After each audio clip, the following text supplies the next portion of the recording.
Vous avez éliminé le Betis alors que vous n'étiez pas favori. Est-ce que tu ressens que vous êtes vraiment dans une épopée maintenant, lancé dans une épopée en Coupe d'Europe? Oui, ça commence à y ressembler en tout cas. La sortie de la phase de poule était une première étape. Ça s'est poursuivi avec l'élimination du Betis. Maintenant, oui, c'est le début d'une épopée parce qu'il y a eu un match à élimination directe qui a été remporté. C'est un autre morceau qui arrive et un plus gros morceau encore qu'au tour précédent avec cette équipe d'Arsenal qui est une grande équipe, c'est un grand club avec un passé prestigieux et des qualités dans toutes les lignes. Donc, pour répondre à la question, c'est oui. Et sur notre épopée se trouve une équipe de très grande qualité.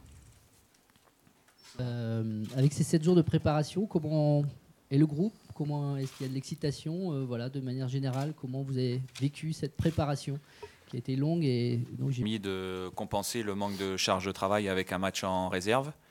Donc on s'est tous retrouvés lundi à l'entraînement et on a commencé de manière plus spécifique la préparation de ce match avant-hier. Il y a de la joie, il n'y a pas d'excitation, je trouve qu'il y a de la mesure, il y a forcément de la concentration, il y a de l'ambition de vivre ce genre de match-là. Et puis il y a aussi beaucoup de plaisir dans la préparation parce que c'est quand même un vecteur essentiel quand on prépare ce genre de match-là, cette notion de plaisir qui doit être primordiale pour qu'on puisse aborder les choses de la meilleure manière possible. Ça nous permet de rentrer dans une mission supplémentaire aussi, c'est de contenter tous ces gens qui nous suivent, qui pour certains ont fait des efforts incroyables pour pouvoir avoir leur place au match, avec une nuit passée devant le Roison Park. Ce sont des comportements incroyables et une attitude extraordinaire. Donc bien sûr qu'on en a conscience. On se doit pour ces gens-là de produire le plus grand spectacle possible et de faire le plus grand match possible. En tout cas pour les remercier de leur investissement et de leur fidélité. Ouais, la qualification est historique, donc c'est un match particulier, c'est un match à part forcément, parce que c'est un 8e de finale d'Europa League et aussi parce que c'est un club prestigieux qu'on va rencontrer.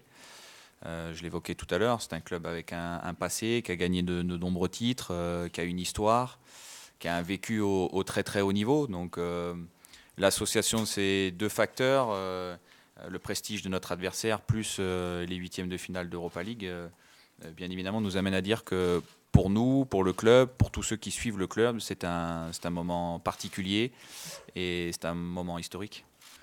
Bon, déjà, c'est une équipe qui est très flexible et très modulable sur le plan tactique, qui peut jouer en 4-2-3-1, qui peut jouer en 3-4-3. Il y a tellement de joueurs qui composent cet effectif que, en fonction des joueurs qui sont utilisés, on n'a pas une lecture très précise de ce qui va se passer. Donc on doit se préparer à ça, à ce que ça puisse même changer à l'intérieur du match. Ensuite, il y a des internationaux à tous les postes. Il y a des possibilités de changement et de rotation avec des joueurs très expérimentés sur le banc.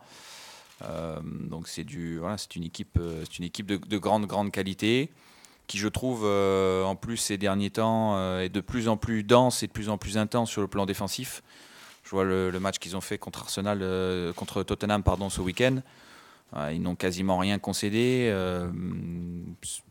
But sur l'égalisation sur penalty me semble très très sévère parce qu'il y a hors-jeu sur le coup franc. Ils ont le penalty de la gagne à la 89e minute. Ils auraient dû remporter ce match-là. Donc ils ont fait des gros progrès, je trouve, sur le plan défensif. Vous stigmatisiez le fait qu'il pouvait y avoir derrière de la place. Il y en a quand même de moins en moins. Donc c'est une équipe qui est très solide.